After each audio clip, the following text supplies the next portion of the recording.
नमस्कार साथियों, गौरव ज्ञान धारा में आप सभी का स्वागत है। आज अपने सुदर्शन बैच की ये मंदिर वाली आखिरी क्लास है और इसके साथ ही आपके राजस्थान के प्रमुख मंदिर जो है वो सारे कवर हो जाएंगे। ठीक है, आज की इस क्लास में अपन स्पेशली पढ़ने वाले हैं जैन मंदिर, क्योंकि मुख्य मुख्य तो अपन ने वैसे पढ़ लिए सारे। आज जो अपन पढ़ने वाले हैं साथियों, उसमें मेन पॉइंट क्या रहना है अपने, जैन मंदिर। देखो, जैन मंदिर वैसे देखा जाए तो देखो, राजस्थान का उपकेश पाटन के नाम से जिसे जाना जाता है, राजस्थान का भुवनेश्वर जिसे कहा जाता है, ओसिया, वो जैन मंदिरों के लिए प्रसिद्ध है। यूं पूछे कि ज्यादा जैन मंदिर कहाँ बने हुए हैं, तो वहां पे भी है, माउंट आबू में है, रणकपुर पाली के अंदर है, और भी बहुत जगह है जहाँ पे जैन मंदिर है। ओसिया में बहुत ज्यादा है, गुर्जर प्रतिहार शैली के मंदिर है। ठीक है, तो ये चीजें तो ध्यान रखनी है। लेकिन आज अपन जो स्पेशली पढ़ने वाले हैं, ग्रुप ऑफ टेम्पल्स है जैन मंदिर जो है उनका, तो वो है एक तो अपने माउंट आबू वाले, ठीक है, इसके अलावा एक फिर रणकपुर वाले, और इसके अलावा और जो भी मंदिर है वो सारे के सारे अपन पढ़ लेंगे। ठीक है टाबरो, तो जी रेडी। सुदर्शन बैच है, सुदर्शन के ध्यानो, यानी कि कृष्ण भगवान का जो चक्र था ना वो सुदर्शन है, इसलिए इस बैच का नाम सुदर्शन है, कि सभी के लिए जो है, कृष्ण भगवान सभी के उद्धार के लिए। तो ये सुदर्शन बैच भी सभी के उद्धार के लिए है। अब इनकी अंतिम क्लासें चल रही है, 2-4 और आएगी, फिर ये सुदर्शन बैच पूरा होने वाला है। ठीक है, तो यहाँ अपन यानी कि कॉमन कॉमन टॉपिक इसमें बहुत सारे जो है पढ़ चुके। तो आज शुरू करते हैं अपन, छोटी सी क्लास है आज की, लेकिन जैन मंदिर जितने हैं वो सारे आपके कवर होंगे। मैंने जीजीडी फैक्ट भी दिए थे आप लोगों को जैन मंदिर से रिलेटेड, तो ये उसमें भी आप लोगों के यहीं से अपन पढ़ने वाले हैं। करें शुरू? ठीक है टाबरो, शुरू करा। देखो, सबसे पहले तो आप लोगों को बता दूं कि ये जो फैक्ट है 347 नंबर का है। ठीक है, आप डायरेक्ट जो है टेलीग्राम पे जाके, अपने टेलीग्राम चैनल पे जाके डायरेक्ट इसको डाउनलोड करके भी पढ़ सकते हो। और ये जो है, हाँ, इसको अभी मत इतना ध्यान देना, क्योंकि ये वॉल्यूम 1 आया था, वॉल्यूम 1 जो है अवेलेबल नहीं है। ठीक है, ये कौन सा था, वॉल्यूम 1। अब जो आ रहा है वॉल्यूम 2 आ रहा है जीजीडी फैक्ट्स का। ठीक है, ये अब अवेलेबल नहीं है और ये भी अवेलेबल नहीं है। अब जो वॉल्यूम 2 आ रहा है वो आप लोगों के कल से अवेलेबल हो जाएगा। ठीक है, ये उस समय का फैक्ट था, तो उस समय की ये सूचना थी। ठीक है टाब्रो, ले फोकस करो, अपार कटे पेन की लेवा रहे सही की दी की। ओके, ठीक है। देखो, दिलवाड़ा के जैन मंदिर दिल से बने हैं, बड़े दिल से बनाए गए, इसलिए दिलवाड़ा जैन मंदिर के नाम से जाना गया। एक चीज ध्यान रखो, यहाँ दिलवाड़ा के जैन मंदिर यानी कि माउंट आबू के जो जैन मंदिर है वो चालुक्य शासकों की देन है। किनका प्रभाव ज्यादा है? चालुक्य शासक। और चालुक्य शासक कहाँ के थे? गुजरात से जो रिलेटेड थे वो है। ठीक है, जैसे भीमदेव है वगैरह, सोलंकी, इनको क्या कहा जाता है? चालुक्य यानी कि सोलंकी, चालुक्य यानी सोलंकी शासक। ठीक है, अगली बात समझ, यानी कि दिलवाड़ा के जैन मंदिर जो है वो गुजरात के चालुक्य शासकों की देन है। ठीक है, आओ, ये कहाँ है? माउंट आबू सिरोही के अंदर। सबसे पहला जो है, देखो ये 5 मंदिरों का समूह है, पहले तो ये ध्यान रख लेना, 5 मंदिरों का समूह है। निर्माण जो करवाया है, देखो 11वीं से 15वीं शताब्दी के मध्य सोलंकी स्थापत्य शैली में, यानी कि चालुक्यों ने निर्माण करवाया तो सोलंकी स्थापत्य शैली। डाक टिकट जारी हुआ है 14 अक्टूबर 2009 को, 5 रुपए का, और ये 5 मंदिरों का समूह है। कई बार आप लोगों के मन में ये शंका आती है और कई विद्यार्थी पूछते भी है कि सर डाक टिकट जारी क्यों करे, तो पोस्ट कार्ड में तो लगान भेजने ज्यादा मतलब हल्ली हो जाए क्या? तो ऐसा है कि पोस्ट कार्ड पे लगाने के लिए नहीं, डाक टिकट जारी किया जाता है यादगार बनाने के लिए। अब कई बार सिक्के जारी होते हैं, आप लोगों को पता, क्या 75 रुपए का सिक्का जारी किया, 150 भी पुण्यतिथि थी तो 150 रुपए का सिक्का जारी किया, तो आपको ऐसा तो है नहीं कि वो 150 रुपए के सिक्के जो है मार्केट में चलने लगेंगे, आप लेकर जाओगे कि ले भाई 150 रुपए का सिक्का। आजकल तो मैंने 10 रुपए का सिक्का देवे भी में भी मना कर दिया करा, कि बंद कर दिया सरकार, जबकि कोई बंद करिया है कौन? मेन चीज ये है कि सिक्कों का होता है वजन, इतना वजन लेकर कौन फिरे? ठीक है, तो इसलिए मना कर दे कि नोट ही दे दे भाई, बढ़िया रहे।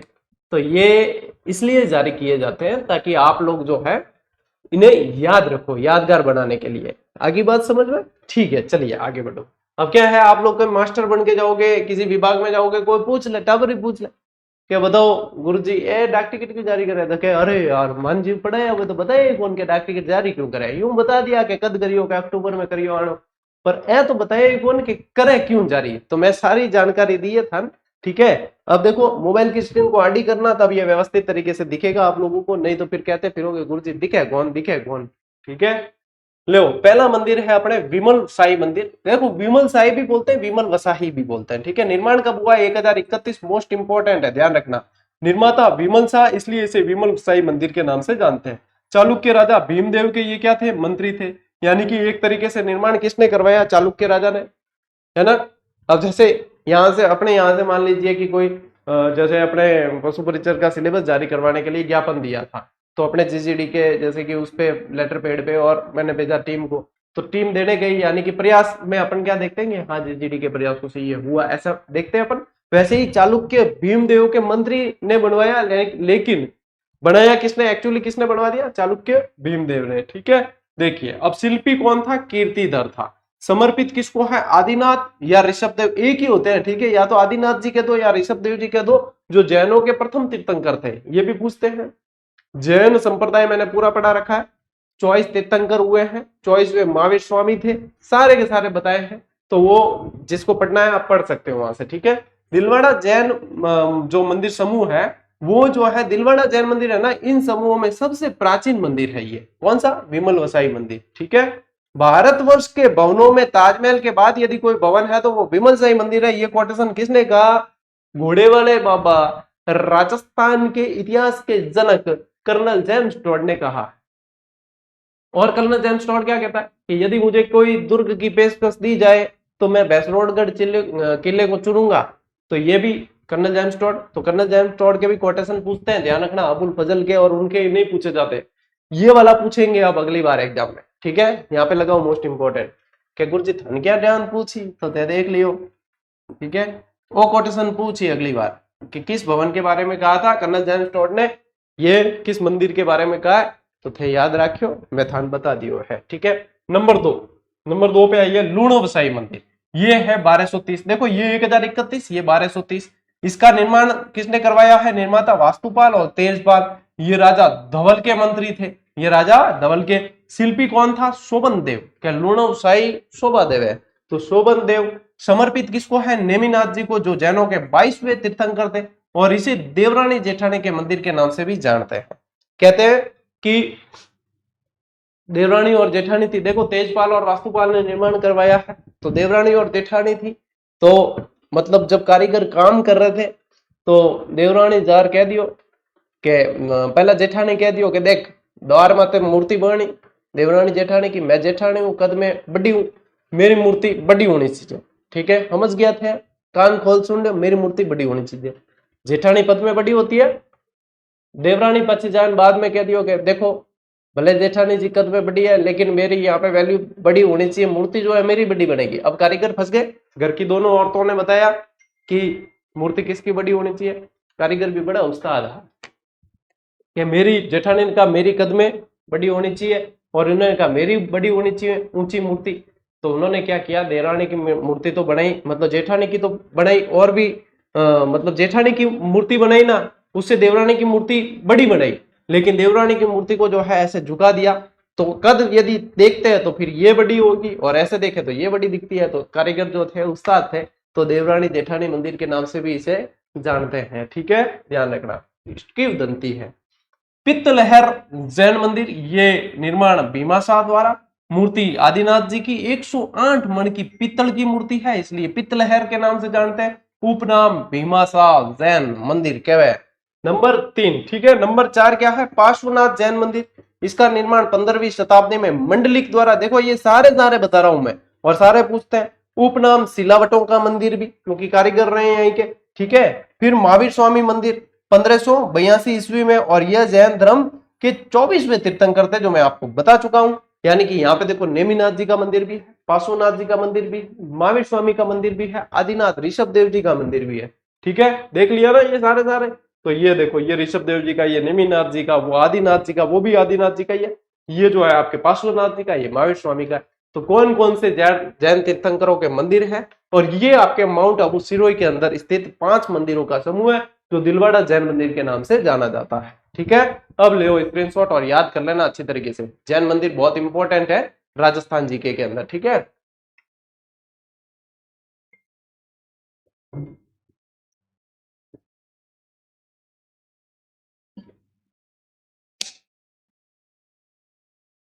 चलो भाई आगे बढ़े।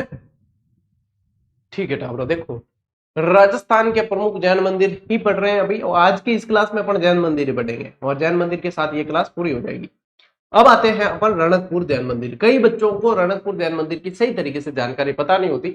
इस स्लाइड के बाद या इस फैक्ट के बाद हर एक चीज रणकपुर जैन मंदिर से रिलेटेड क्लियर है। अब मैं भी समझा देता हूं आप लोगों को, उसके बाद मैं पूछूंगा इज दैट क्लियर, आप लोगों को कहना है यस सर, ठीक है, क्योंकि क्लियर हो जाएगा। देखो नंबर 1, यहाँ पे देखो पहले तो रणकपुर है कहां, देसूरी तहसील है, पाली के अंदर पड़ता है, ठीक है। रणकपुर के 3 जैन मंदिर है। अब रणकपुर भी एक जैन मंदिर नहीं है, 3 जैन मंदिर है। यहीं पे सूर्य मंदिर भी है, ठीक है, ध्यान रखना। 1444 जो आप स्तंभ पढ़ते हो ना, वो यही है। देखो नंबर 1 आदिनाथ जैन मंदिर, आदिनाथ जी यानी कि ऋषभ देव जी, ठीक है। निर्माण कौन करायो 1439 ईस्वी में सेठ धनकशाह पोसवाल करायो, ठीक है।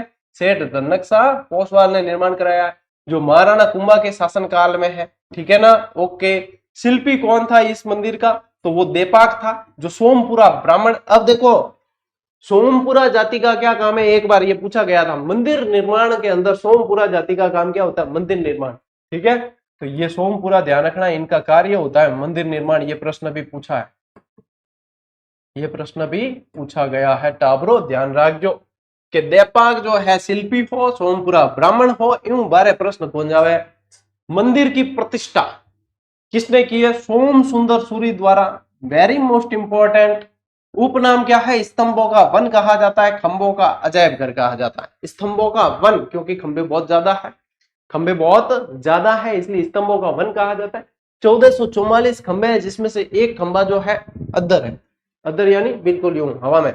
स्थिति रणकपुर मथई नदी के किनारे है, ये नदी भी पूछते हैं कई बार, मगही नदी लिखा मिलता है। स्तंभ कितने, खंभे कितने 1444, शिखर कितने 84, मंडप कितने 24। अब मान लो खंभों का बहुत बार प्रश्न पूछा, अब स्तंभ का पूछ सकते हैं, तो 84 24 भी ध्यान रखना। 84 तो आप लोगों के शिखर है और मंडप कितने हैं 24 है, ठीक है टाबरो, ध्यान रखियो, एक एक चीज बता रही हूँ। फिर आगे बढ़ो, मूर्ति किसकी है, भगवान आदिनाथ जी की। अब देखो यहां से पता चल जाएगा, ये तो नाम से ही आदिनाथ जी की मूर्ति है, 5 फीट ऊंची मूर्ति है, 5 फीट ऊंची है। इस मंदिर को नलिनी गुल्म विमान कहा जाता है। किसने कहा है, आचार्य विमल सूरी ने कहा है। किसने कहा है, आचार्य विमल सूरी ने कहा है नलिनी गुल्म विमान। क्या कहा है, नलिनी गुल्म विमान का है। इस मंदिर को त्रैलोक्य दीपक, क्या कहते हैं, त्रैलोक्य दीपक भी कहा है। वो किसने कहा है, कवि में है। इस क्लास की ये खासियत आप लोगों के लिए अच्छी रहेगी कि ये कहा जाता है, वो कहा किसने है, ये चीज यहाँ पे आप लोगों को विस्तृतता देगी, आप लोगों को संतुष्टि देगी कि हाँ हम उस लेवल से पढ़ रहे हैं। तो यहाँ किसने कहा है, ये कवि मैंने, ये किसने कहा था, कवि विमल सूरी ने, ठीक है। अन्य नाम जो है इसके देखो, धरनी विहार, चौमुखा मंदिर, चतुर्मास मंदिर, ये सारे इसके अन्य नाम है, ये भी आप लोगों को ध्यान में रखना है, ठीक है। इसके अलावा एक चीज और ध्यान रखें, ये त्रैलोक्य दीपक जो है ना, ये एक और मंदिर का नाम है। ये जो बीकानेर वाला अपने संडासा भंडासा जैन मंदिर पढ़ा था, ठीक है, ये जो पढ़ा था ना, संडासा भंडासा जैन मंदिर,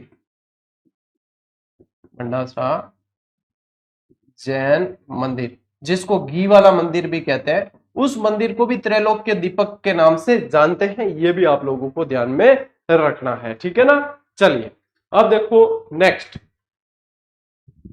एक कोटेशन ध्यान रखना आप लोगों को रणकपुर जैन मंदिर के बारे में। मैं अन्य ऐसा कोई भवन नहीं जानता जो इतना रोचक प्रभावशाली हो या जो स्तंभों की व्यवस्था में इतनी सुंदरता व्यक्त करता है। ये फर्ग्यूसन का कोटेशन है, पूछ सकते हैं, ठीक है। इसके अलावा अब आइए आगे, नेमिनाथ जैन मंदिर उपनाम क्या है। इस देखो कई बार अपन पढ़ते हैं तो सीधा पढ़ते हैं कि रणकपुर जैन मंदिर को वैश्याओं का मंदिर कहा जाता है, या पातरियों और देवरा कह देते हैं, क्योंकि वहां मूर्तियों में ऐसी मतलब कलाकृति बढ़ाई गई है, ठीक है। लेकिन रणकपुर जैन मंदिर के अंदर 3 मंदिर है, उसमें से जिस मंदिर पर यह कलाकृतियां की गई है वो है नेमिनाथ जैन मंदिर, इसलिए उसे पातरियों और देवरों या वैश्याओं के मंदिर के नाम से भी जानते हैं, ठीक है। पार्श्वनाथ जैन मंदिर जो यहाँ बना हुआ है वो देखो 23वें जैन तीर्थंकर पार्श्वनाथ की श्यामल वर्ण की मूर्ति है। और साथ में क्या ध्यान रखोगे, यहाँ पे एक सूर्य मंदिर भी बना हुआ है, क्या, सूर्य मंदिर भी बना हुआ है। और साथ में क्या ध्यान रखोगे, ये पुरातत्व विभाग के अधीन आता है, यानी कि एक किल भी उसके अंदर ठोकने किसी के हाथ में नहीं है, पुरातत्व विभाग के अधीन है पूरी तरीके से। उसका मतलब कोई बदलाव नहीं किया जा सकता, क्योंकि ये पुरातत्व विभाग के अधीन आता है। ठीक है, ये बात ध्यान में रखनी है। रणकपुर जैन मंदिर से रिलेटेड एक को एक जानकारी स्थान में दे दी है। ठीक है, ले स्क्रीनशॉट। अब चलो स्क्रीनशॉट ले लो फटाफट।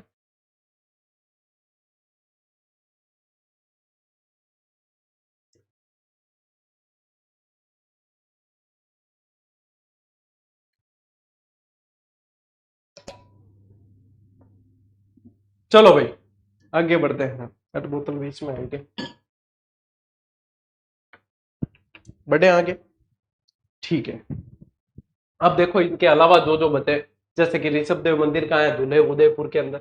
कलिंजरा जैन मंदिर बांसवाड़ा के अंदर। अर्थुणा जैन मंदिर बांसवाड़ा। भंडासा जैन मंदिर ये अभी मैंने बताया बीकानेर वाला। सोनी जी की नसिया अजमेर। और फालना का जैन मंदिर जो गेटवे ऑफ गोडवाड़ के नाम से जाना जाता है। चलिए पढ़ते हैं इन्हें भी। देखो ऋषभ देव जैन मंदिर कहाँ है, दुलेव उदयपुर। अन्य नाम क्या है, दुलेव के दड़ी। काला बाला न, काला बाला नहीं, काला बावजी। ठीक है, यहाँ क्या है, आदिवासी लोग इन्हें बहुत पूछते हैं। काले रंग की मूर्ति है तो डायरेक्ट कह दिया करे काला बावजी। ठीक है, क्या काला बावजी है। ठीक है, केसरिया जी भी कहते हैं, केसरिया नाथ जी, क्योंकि केसर चढ़ती है। यह मंदिर कोयल नदी के किनारे है, मोस्ट इंपॉर्टेंट। और चैत्र कृष्ण अष्टमी को यहाँ पे मेला बढ़ता है। ठीक है, अब देखो बांसवाड़ा के दो मंदिर है जैन। कालिंजरा जैन मंदिर, ठीक है, जो हरना नदी के किनारे है। और जैन धर्म के प्रथम तीर्थंकर ऋषभ देव जी। अगर ऋषभ देव जी लिखा नहीं मिला तो क्या लिखा मिलेगा, आदिनाथ जी को समर्पित। ठीक है, तो ये ध्यान रखना है आपने। फिर देखो अन्य, हरन नदी के ये तट पर स्थित है। नंबर 3 अर्थुणा। अब मुझे बताओ अर्थुणा किस लिए प्रसिद्ध रहा इतिहास में। ये परमारों की राजधानी रही है। क्या रही है, परमारों की राजधानी रही है अर्थुणा। ठीक है, देखो अर्थुणा बांसवाड़ा के अंदर वागड़ के परमार शासकों द्वारा निर्माण करवाया गया। और चूंकि ये परमारों की क्या थी, राजधानी।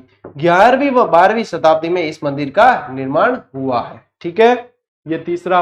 चौथा देखो भंडासा जैन मंदिर, जिसे संडासा भंडासा जैन मंदिर के नाम से जानते हैं। ये कहाँ है, बीकानेर के अंदर।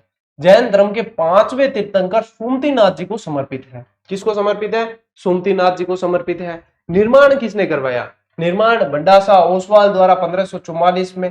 ठीक है, और यूं पूछ ले कौन सा शासक था उस समय, किस शासक के समय, तो राव लूणकरण के समय। किसके समय, राव लूणकरण के समय निर्माण करवाया है। इस मंदिर को त्रिलोक दीपक प्रसाद भी कहा जाता है, या त्रिलोक के दीपक। अभी जो अपन ने पढ़ा ये देखो रणकपुर जैन मंदिर के अंदर त्रैलोक के दीपक के नाम से जाना जाता है। तभी मैंने आप लोगों को यहाँ बता दिया था ये। फिर देखो यहाँ वापस के त्रैलोक के दीपक भी कहा जाता है। इस मंदिर की नींव में पानी की जगह घी का प्रयोग हुआ है, क्योंकि ये भंडासा ओसवाल जो थे ये घी के व्यापारी थे। ये क्या थे, भंडासा ओसवाल घी के व्यापारी थे। और घी के बड़ जो जिसके व्यापारी के उसका ही करो पूरा काम। तो घी के व्यापारी तो अपन पानी की जगह घी यूज करते हैं। अभी भी जब गर्मी में जो है घी ऊपर आता है, फर्श जो है चिकना हो जाता है। ठीक है, फिर देखो सोनी जी की नसिया, ये कहाँ है, अजमेर। निर्माण किसने करवाया, मूलचंद सोनी ने। शुरू हुआ है 1856 के अंदर। और इसे पूर्ण किसने करवाया है, टिकमचंद सोनी ने। यह प्रथम जैन तीर्थंकर भगवान ऋषभ देव जी को समर्पित है। पूरी अयोध्या नगरी इसके अंदर सोने की बनी हुई है। ठीक है, फालना के जैन मंदिर ये पाली के अंदर है। और उपनाम क्या है, इसे मिनी मुंबई के नाम से जानते हैं और गेटवे ऑफ गोडवाड़ के नाम से जानते हैं। गेटवे ऑफ गोडवाड़ कर देना, गोडवाड़। और ये क्या है, इसे कहा जाता है गोल्डन टेम्पल। ये क्या है, स्वर्ण मंदिर है, स्वर्ण मंदिर, क्योंकि इसके ऊपर पूरी सोने की परत चढ़ी हुई है। ये राजस्थान का जो है स्वर्ण मंदिर कहलाता है, राजस्थान का जैन स्वर्ण मंदिर है। ठीक है, गेटवे ऑफ गोडवाड़ है। ठीक है, आगे बात समझ लो, स्क्रीनशॉट लो। पालना वैसे औद्योगिक नगरी रही है। यहाँ फावड़े, गैती, छतरी इनका बहुत ज्यादा काम होता है। पूरी तरीके से औद्योगिक नगरी है एक तरीके से। ठीक है, ले लो स्क्रीनशॉट ले लो, मोस्ट इंपॉर्टेंट फैक्ट है ये। इसके अलावा देखो, ये देखो स्वर्ण मंदिर फालना वाला उपनाम क्या है, गेटवे ऑफ गोडवाड़। पार्श्वनाथ जैन मंदिर है। और ये क्या है, स्वर्ण मंदिर। आप लोगों को अभी बता दिया है मैंने। ठीक है ना, ये पूछते हैं प्रश्न। फिर देखो मुछाड़ा महावीर, मोस्ट इंपॉर्टेंट पॉकेट है आपने गानेराव में। ठीक है, कहाँ है, गानेराव। महावीर स्वामी जी को समर्पित है। सेवाड़ी जैन मंदिर ये कहाँ है, ये भूमिज शैली का सबसे प्राचीन मंदिर पाली के अंदर, ये मोस्ट इंपोर्टेंट, ये भी पूछते हैं। परशुराम महादेव मंदिर ये कहाँ है? ये कुंभलगढ़ अभयारण्य। अब ये जो है ना, ये सुनो, ये पाली और राजसमंद सीमा पर है, यानी कि मंदिर जो पहाड़ी मेन मंदिर पड़ता है वो आ गया अपने पाली के अंदर, जो सीढ़ियां स्टार्ट होती है राजसमंद से स्टार्ट होती है, ये वहां पड़ता है। यहाँ पे एक मेला पड़ता है जिसे फूटा देवल मेला कहते हैं। क्या कहते हैं? फूटा देवल मेला। आप लोगों ने पढ़ा फूटा देवल मेला कहाँ पड़ता है? कि राजसमंद के अंदर। कहाँ पड़ता है? कि राजसमंद के अंदर। परशुराम मंदिर कहाँ पड़ता है? कि पाली के अंदर। अरे यहाँ क्या संभव है? तो मैं बता दियो कि थाना बॉर्डर माते स्थित है, ये वास्ते आज संभव है। ठीक है, ये ऐसे प्रश्न बनते हैं। एक मरकंडी माता का मंदिर पूछते हैं, वो जो है मगरमंडी माता भी कहते हैं, कई जगह क्या लिखा मिलता है? मगरमंडी माता, या आप लोग ध्यान रखें मरकंडी माता, माता मंदिर। ये है आप लोगों के नीमाज। कहाँ है? नीमाज के अंदर पड़ता है। एक आप लोगों को ध्यान रखना है जल देवी माता का मंदिर, जल देवी माता, ये संसेरी ब्यावर, ब्यावर क्या रहे? राजसमंद।